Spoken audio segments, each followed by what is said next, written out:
So even though we had all those local election results, of course, the mayoral elections going on as well, there were also, reminded, because this hasn't also been talked about, there were also elections for police crime commissioners, and Labour did incredibly well in those elections as well, with lots of Tories losing in those elections. And more importantly, what was interesting about those was there weren't too many other parties going for those. It was nominally, out of all of them, as far as I am aware, I think they were all just either Labour or Conservatives.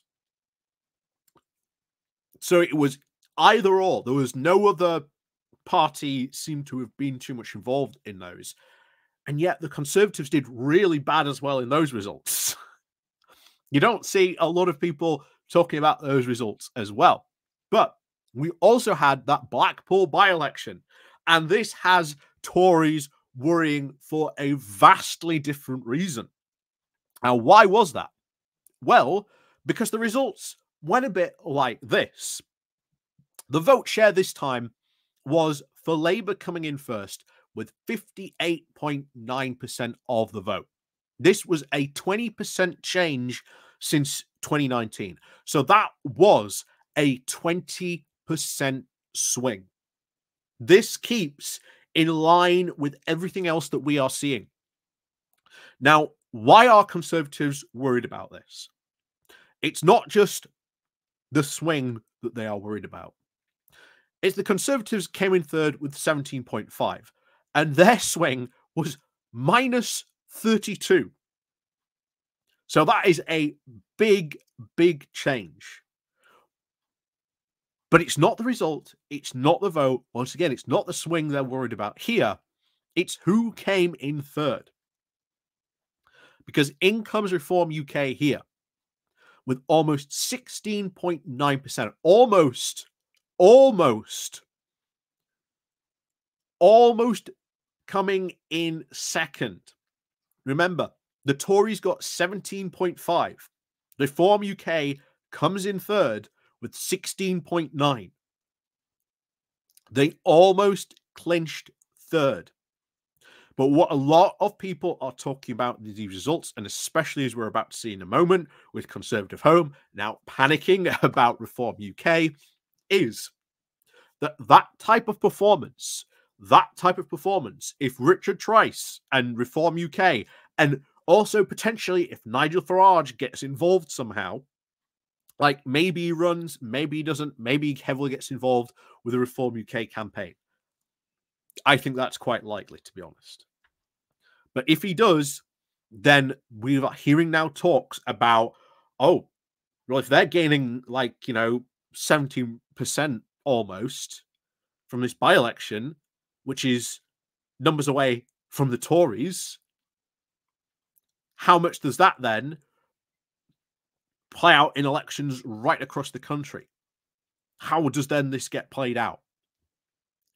Honestly, it doesn't look good. And of course, as always,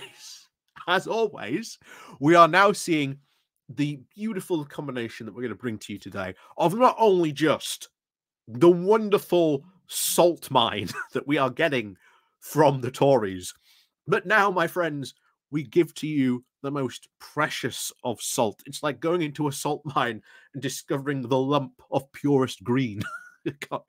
Continuing that Blackadder analogy, continuing from Will last time we were on Conservative Home.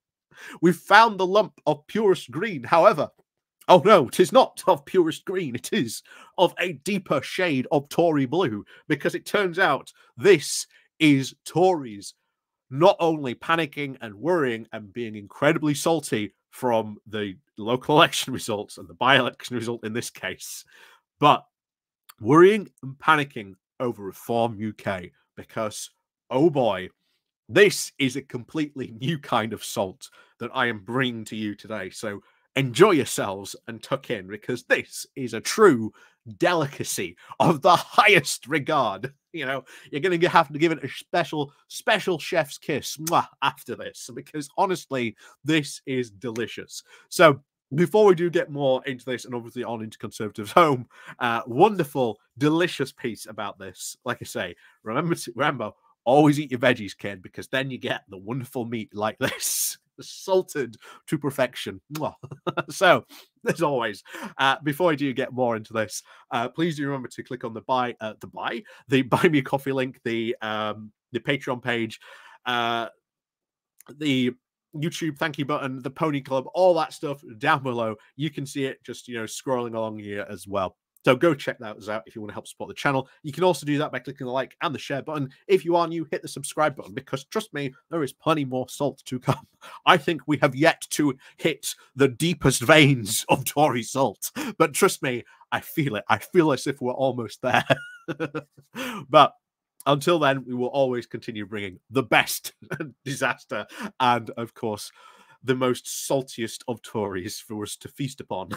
But like I say, thank you to everyone who does help and support the channel. So, as always, thank you very much. And, of course, on with today's main meal, on over to Conservative Home, with the title of Smaller Parties Normally Perform Better in By-Elections, but Reform UK might be different. So, amidst an absolute torrid set of results for the Conservatives, it is worth taking a moment to appreciate how much worse it could have been. Imagine if Reform UK had polled an extra 118 votes in Blackpool South and snatched second place. Oh, the meltdown there might have been. It's not that there is already a meltdown. And bear in mind, 118 votes in it. 118 extra votes, and they would have come in second. And I agree with Henry Hill here. Oh, what a meltdown we would have seen if that had happened. But they're already melting down. They are already melting down. The fact that this was just so close. So close. Yeah. There you are. What a difference. What a disaster almost this could have been for them. And to be honest, already the Tories are panicking about Reform UK. Doesn't matter if they did or didn't win election results here. It's the fact that they pulled enough significant amounts here to be really worrying the Tories. And I think there is going to be some sort of reaction from this. But what the Conservatives are going to do about this, I don't know. Are you going to believe, are you going to really take Suella Braverman's advice that you have to do this hard right turn? Who knows? But will there be a electoral pact? I doubt it. But maybe Rishi Sunak gets desperate and does a deal with the devil. We've talked about that before, potentially happening in the past as well. Who knows what could happen? But expect there to be some sort of repercussions because of this in the Tory party. So, much more concerning from the CCHQ's perspective is the simple fact of Reform's performance. Before the Wellingborough and Kingswood by-elections, it had never posted single double-digit vote share. Blackpool South was its third. A few months ago, it was all obvious that the party's sometimes impressive position in the national opinion poll could actually now translate into votes. There can be no less doubt now. So that is now, once again, what we are seeing, not only for just Labour, but in terms of Reform UK, that is now translating into votes. That is now pulling away from the Conservative numbers. This is talking about extra seats that they could lose. Not going to Reform, but taking away from the Conservative results to them, and then potentially taking seats that they thought they might hold on to. Close races suddenly don't become close races anymore because there's a Reform UK candidate in there, and you know that you now are going to lose a certain number of votes to that Reform UK candidate. This puts the Tories into some very interesting and very dangerous territory. Interesting because if this could happen, we've talked about the possibility that maybe the Conservatives are then not the main party of opposition. Maybe this then becomes the Lib Dems as the main party of opposition. And that opens up a big opportunity for a whole lot of different reasons, which I think we've discussed before. Maybe we'll have to do a video on that at some point now that this is sort of been talked about maybe a bit more, but who knows? We'll get to that another time. But anyway, back to this. So by-elections are, of course, special circumstances, of course, especially when it comes to the performance of smaller parties. It's one thing to poll at least 17% of the vote in a low turnout contest that isn't going to decide the colour of the government. Quite another to do the same at a general election, right? Perhaps, but Reform UK is not a normal minor party. Normal by-elections have historically favoured parties like the Lib Dems because of the level playing field, which allowed them to concentrate their very limited resources and human and financial just into one contest. They've also now reward parties able to run an ultra-focused local messaging, encumbered by the prospect of actually forming a government. Does either of these things now actually apply to Reform?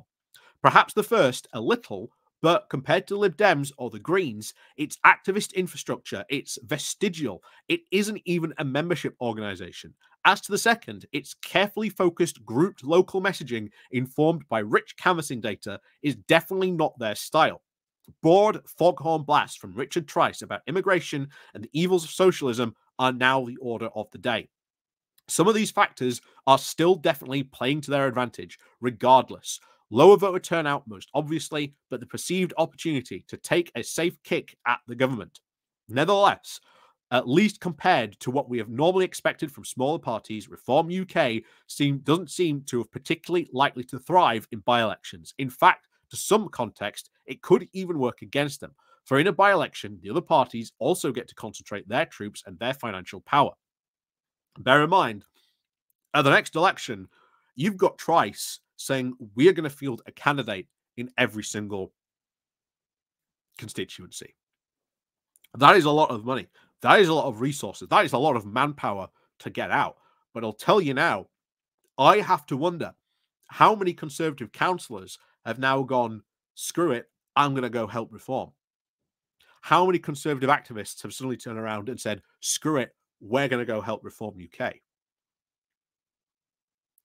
That is something, and I don't know if there's any data out there to support that, but it would not surprise me if we started to see that happening at a local election, because I can tell you right now, I know for a fact it's happening in my constituency in Barnsley.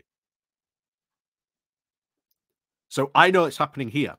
Can't tell you what the other wards around me are happening as well. I wouldn't be surprised if it's happening there, but I wouldn't be surprised if it is happening in your local ward too. So if it is, do let us know down in the comments. I'd be very interested to hear what you are hearing on the ground there as well. So for a party now largely dependent on its brand of large and loud national messaging with relatively little leverage by way of activists or money, that may change, especially on the activist front, because you might suddenly find you've got a lot of ex-Tories who are really upset about what happened, the direction Rishi Sunak's going. They might suddenly not be struggling for activists anymore. But a by-election now suddenly looks a bit like attacking the enemy at a strong point. For that might not be the same input to go further when Labour and the Conservatives are both dividing their attention across dozens of different battlegrounds rather than focusing on a single seat. This would not be enough to actually deliver Reform MPs, of course. That, or even retaining Lee Anderson's seat in Ashfield, will require the sort of hard pavement policies that the party has not yet shown that it can do. But we saw at the weekend, where it picked up just 2 councillors, Reform doesn't need to actually win to make life miserable for the Tories. It just has to be there. I've seen the polling for Lee Anderson's seat. It's very likely he ain't going to retain Ashfield. But just being there is such a threat to the Tories, such a threat to their vote. If that is now translated to a general election, maybe stealing between 17 to, I don't know, 13% of the vote away from the Tories, that suddenly puts a lot of other seats in play, not just to favour the Conservatives, or not just to favour the Lib Dems or even Labour. There is a lot of potential out there, for a lot of suddenly safe seats that we saw. We've talked about Ben Houchin, that swing that happened in his region. A lot of MPs really worried about that. And bear in mind, in the West Midlands seat, there wasn't a Reform UK candidate running there, at least from what I remember off the top of my head, but what if there had been? Would it have been a closer contest had there been a Reform candidate?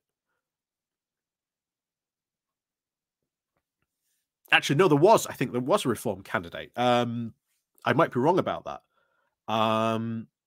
Was there a Reform candidate? Hold on, I've got to look into this now. Yes, there was a Reform candidate. There was. I've just looked into it. There was a Reform candidate that got over 9,000 votes. Just. So imagine if those 9,000 votes had actually gone to the Conservatives. Still wouldn't have won. Remember? Actually, no, they might have won, actually. Hang on, I'm going to have to calculate this myself again. Let me try and calculate this if they would have won. 1 second, we'll be back in a moment. So, no, I've just done the results as well. If they had got that, they would have got 75,000 votes. Where, remember, the Labour candidate won on 80,000. So, it would have been an even closer run race, to be honest, with only 5,000 votes in it. But that in itself just goes to show you how close and every single vote really counted in that particular contest. But make no mistake, being able to pull those votes away from the Conservatives in particular, I think guaranteed Labour's victory even more in that contest. But anyway, back to this. Let's finish this off. So now the question is, how big is that latent threat? Well, we've just seen how big that latent threat is. I think trying to sort of ease people's fears about Reform UK, or at least acknowledging that there is some sort of threat, might be a bit of a big one. So you continue with, absent of the compelling local candidate or even the ground machine, with only brand recognition and a very noisy national campaign to draw on, how much damage can they do? Perhaps these by-elections will prove that they have had historically for minor parties high watermarks at just 17%. They are high enough, but maybe not.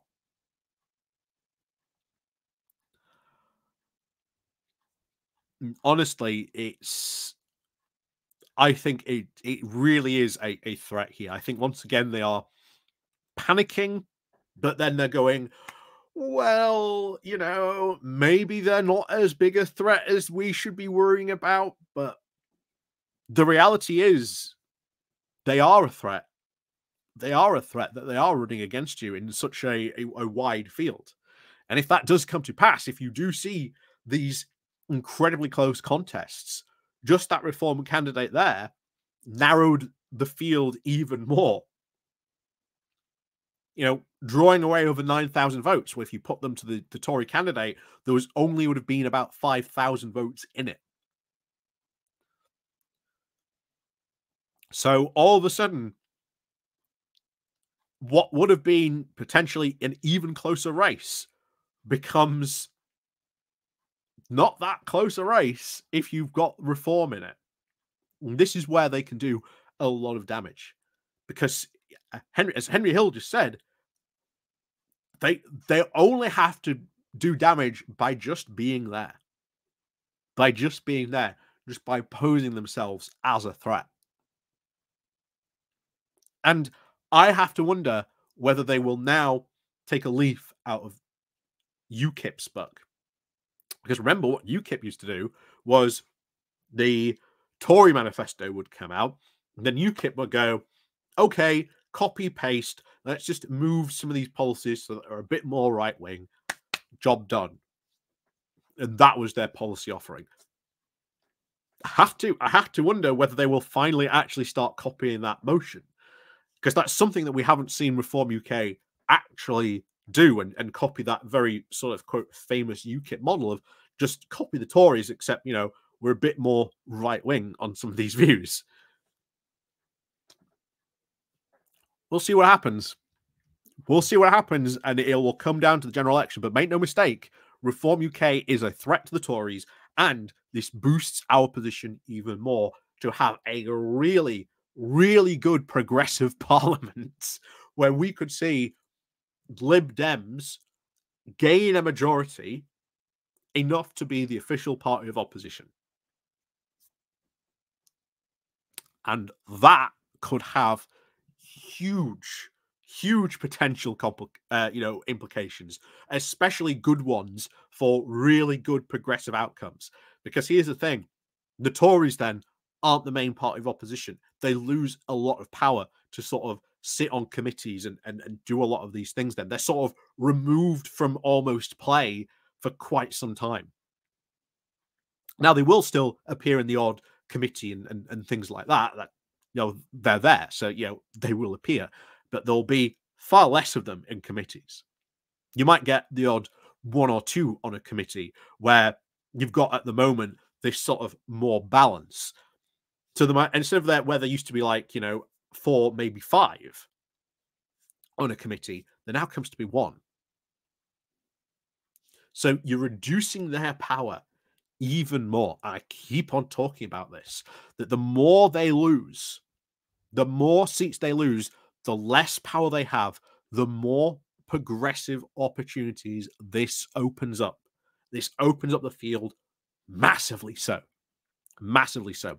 Remember, if the Lib Dems get in as a main party of opposition, they're going to be pushing for PR. We've already got a push in Labour for there to be PR. It is very, very likely at that point that path could then open to us. That is a possibility. There are many other different progressive paths and opportunities that could open up to us as well. But first of all, we have to get there. And of course, as I've said this before, you can only make changes when you are in power. And unless you have the power, you don't have that. So we'll see what happens there, of course. But hey, some good news. Some good news. Some interesting salt for you there to sort of feast on today. But like I say, do not think that this is over. There is still more delicious stories and salt to be consumed. So as always, please do click on the like, the share, hit the bell button as well. And of course, as always, we'll see you all next time.